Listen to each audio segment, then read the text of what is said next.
Amados, vamos falar mais um pouco dessa força poderosa que é o amor ágape. Voltando lá em João, na primeira de João, né? São 3 as cartas de João. Tem o João Evangelista e tem o João as cartas. Capítulo 4, versos 17 e 18. Nisto é em nós aperfeiçoado o amor, para que, no dia do juízo, mantenhamos confiança, pois, segundo ele, também nós somos neste mundo. No amor não existe medo. Antes, o amor perfeito lança fora o medo. Ora, o medo produz tormento. Logo, aquele que teme não é aperfeiçoado no amor. A palavra nisto aponta para o versículo seguinte, que nos diz como saber quando o amor está sendo aperfeiçoado em nós. Nisto é aperfeiçoado o amor de Deus em nós. O perfeito amor lança fora o medo, pois o medo tem tormento. Quando percebemos que estamos sendo purificados do tormento e medo, é que o amor está sendo aperfeiçoado em nós. Por exemplo, se você decidisse me processar, como eu poderia usar de misericórdia com você se eu tivesse com medo e tormento com respeito ao resultado da situação? Mas quando o amor é aperfeiçoado em mim, eu sei que não posso perder. Você pode pegar tudo que eu possuo no momento. Mas Lucas 6,38 diz que o meu Pai irá restaurar tudo de volta para mim, de uma maneira recalcada, sacudida e transbordante. Ele me dará mais do que eu tinha antes. E não ter medo, confiar que realmente isso vai acontecer. Qual é o sinal de que eu estou me aproximando de Deus e do amor ágape? Este é o sinal. Durante este percurso, estarei me livrando de tormentos e medo ao entrar no descanso e refrigério. Eu costumava achar que o amor era um sentimento. Você também achava que o amor era um sentimento? Pois não é. Costumava achar que o amor era um comportamento que me ajudaria a sobreviver quando eu estivesse lidando com o que não é amável, mas não é um comportamento também. Dentro do amor ágape habita uma presença de paz. Quando você se aproxima de Deus e o amor dele é aperfeiçoado em você, aquela paz começa a dominar, enquanto o medo e o tormento perdem o controle. Este é o primeiro sinal de que você está purificado do amor filéu para o amor ágape. Como um ministro, eu gostaria de poder abrir o seu coração e colocar o amor ágape em você com uma força que tiraria para sempre todo o tormento e medo que amaldiçoou sua vida. Eu entendo o processo pelo qual você pode atingir este objetivo, mas tudo o que eu posso fazer é ensiná-lo sobre ele. Eu posso martelar isso em seu intelecto. Na medida do possível, posso ensiná-lo com a unção de Deus diretamente para o seu espírito. Mas não posso fazer com que esse processo para o aperfeiçoamento do amor aconteça em sua vida. Contudo, se eu puder convencer você a se entregar à oração no Espírito Santo, então você poderá fazer com que este processo comece em sua vida. Você começará a se edificar no seu homem interior através do poder do Espírito Santo. Que maravilha, amados! Então o Espírito Santo começará o processo de mortificação através da edificação do seu homem interior, para purificar todas as inseguranças, intimidações, carnalidades e desejos que têm atrapalhado sua vida. É assim que o amor de Deus é aperfeiçoado em você. Na medida em que o Espírito Santo edifica sua nova natureza, o tormento e o medo começarão a sair de você e você se aproximará do amor ágape. É um processo, viu? Que nós somos participantes desse processo, não é? Eu tenho que querer. E para todo esse processo iniciar, eu tenho que desejar que isso aconteça. E pedir a Deus, e Ele me dará. Mas presta atenção, depende do meu desejo. Agora, se de primeira mão eu rejeito tudo, aí vai ser difícil. Eu tenho que pelo menos pedir a Deus o querer. Olha que incrível! Se eu não tenho querer, mas de repente eu tenho um mínimo desejo, uma faísquinha de desejo de entender isso, saber se isso é real, isso já é um grande sinal para Deus. E Ele te ajudará, com certeza. Procure com zelo o amor ágape. Para descobrirmos mais sobre o papel da oração em línguas, em nos levar a uma revelação mais profunda do amor ágape em nossas vidas, vá para 1 Coríntios 13. Já falei para você. O grande capítulo do amor da Bíblia. Primeiro, olhe para este capítulo em contexto com os capítulos que o cercam. 1 Coríntios 12 é um capítulo maravilhoso que lida com a erradicação da ignorância com respeito aos dons espirituais, operações e governos de Deus.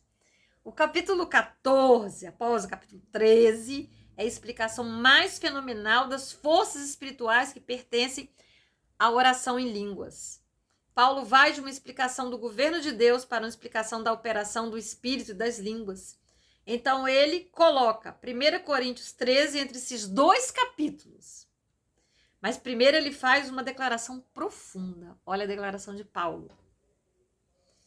Está lá em 1 Coríntios 12, versículo 31. Olha o que ele diz.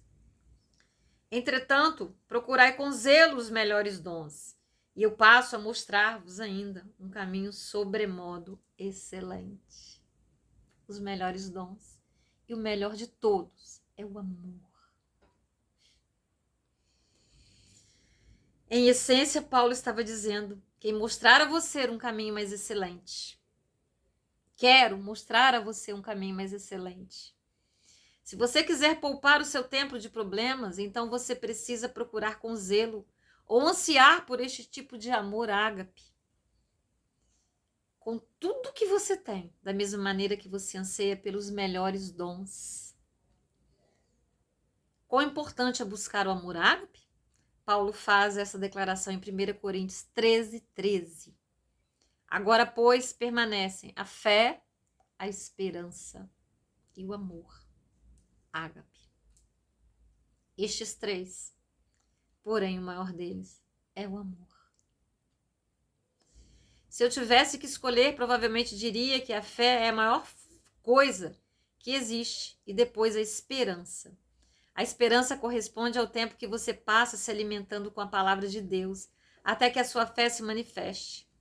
Mas Paulo diz, maior que a fé e maior que a esperança é o amor ágape, que se renuncia. Isto significa que não existe nada mais importante em sua vida para ansiar e desejar verdadeiramente do que o amor ágape. Procurar com zelo ou ansiar neste versículo é tão forte em seu significado como a palavra cobiçar nos 10 mandamentos, onde está escrito: não cobiçarás a mulher do teu próximo. Êxodo 20, 17. Cobiçar é usado em sentido negativo e significa um desejo tão poderoso que consome um homem, fazendo com que ele busque incessantemente o que anseia, até que isso domine todo o seu caráter. Lembra-se de Davi, homem segundo o coração de Deus? Ele cobiçou tanto que ele passou por cima de tudo, né? E possuiu Batseba. E foi capaz de colocar o marido dela na frente de guerra, porque ela havia engravidado dele. E ele morreu. Olha só. Mas ansiar é usado em um bom sentido e significa buscar algo que Deus quer que você tenha com o coração faminto, até que você o obtenha. Nunca tive problemas para ansiar verdadeiramente pelos melhores dons. Tenho jejuado e orado. Tenho feito tudo o que sei para ser qualificado a fim de que Deus me use. Você quer, amado irmão, ser qualificado para que Deus te use? Você quer essa qualidade de amor na sua vida? Então foi um choque para mim quando Deus falou em meu espírito dizendo: desejo os meus dons com tudo o que está em você, mas eu lhe mostrarei um caminho mais excelente para que você anseie pelos melhores dons. Eu disse: Deus, você tem a audácia de dizer que depois que passei a minha vida jejuando, orando e ansiando pelo que você tem de melhor, Você me mostrará um caminho mais excelente? A resposta para essa pergunta foi sim. Deus realmente teve audácia e sim, ele iria me mostrar um caminho mais excelente. Na versão original da Epístola de Paulo aos Coríntios, não existia uma divisão entre os capítulos 12 e 13. Então, assim que Paulo fez a declaração sobre ansiar pelos melhores dons e mostrar aos coríntios um caminho mais excelente, ele introduziu o assunto do amor. Ainda que eu fale a língua dos homens e dos anjos, se não tiver amor.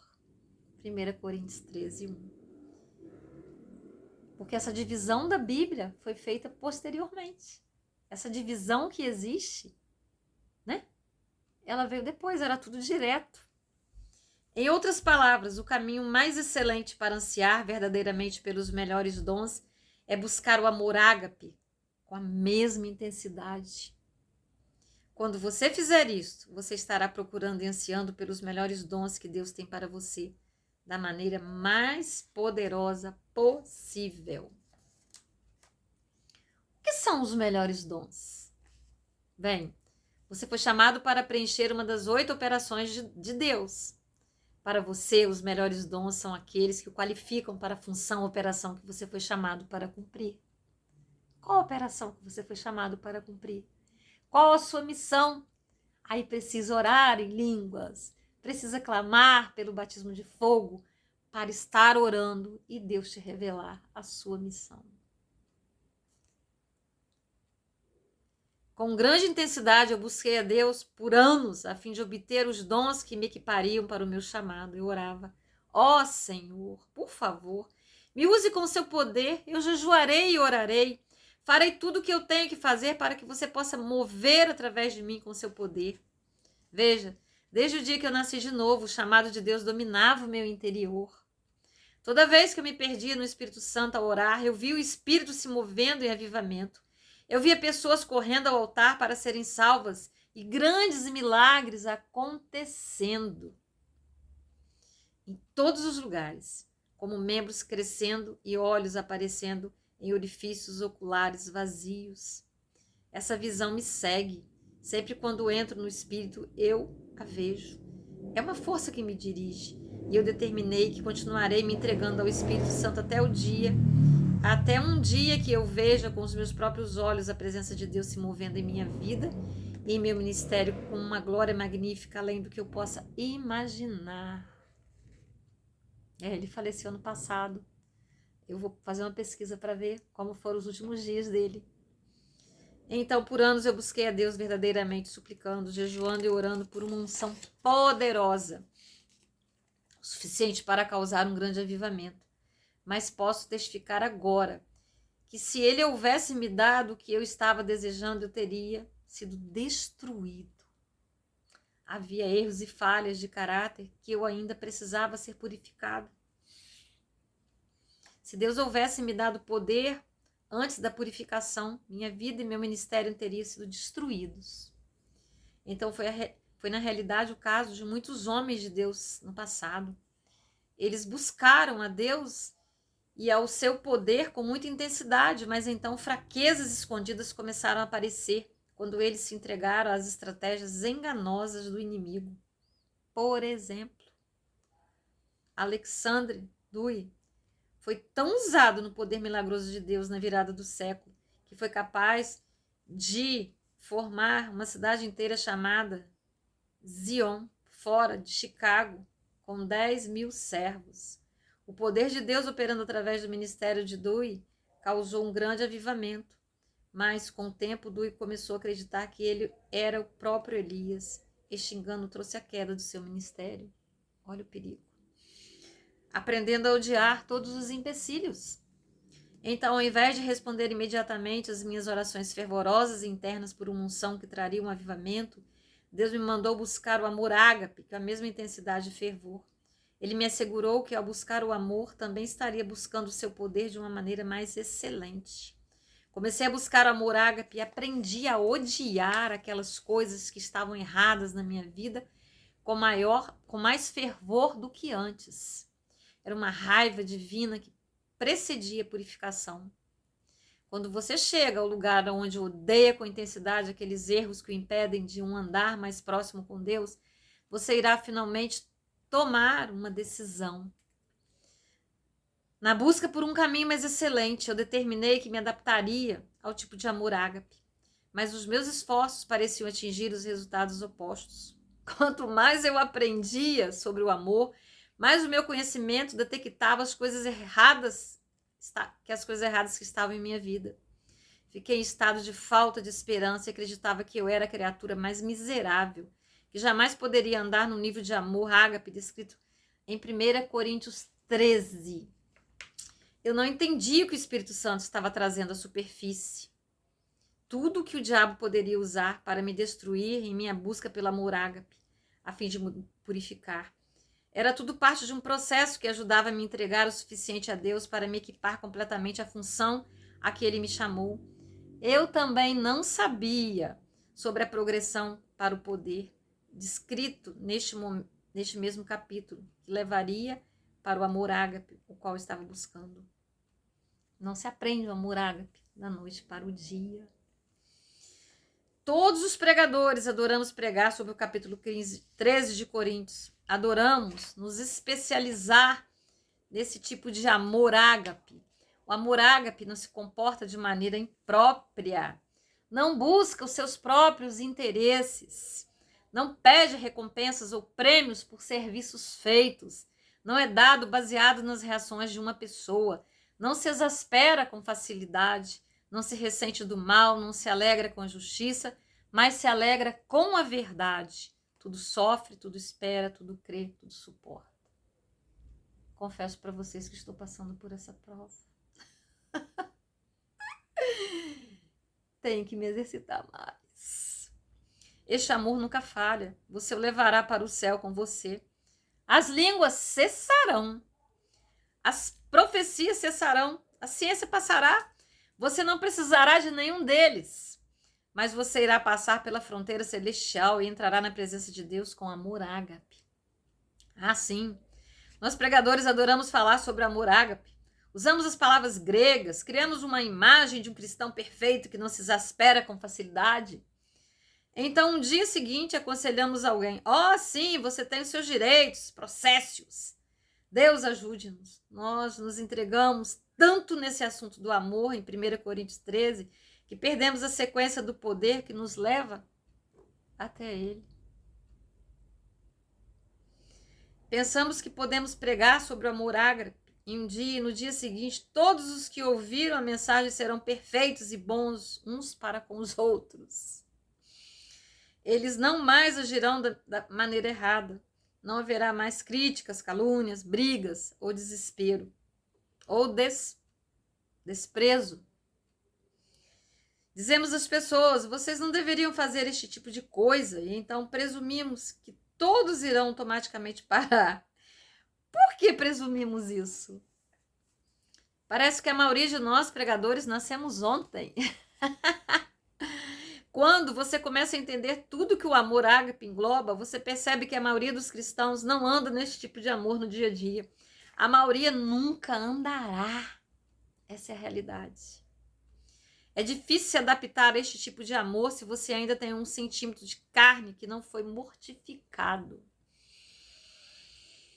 Respiremos fundos, amados.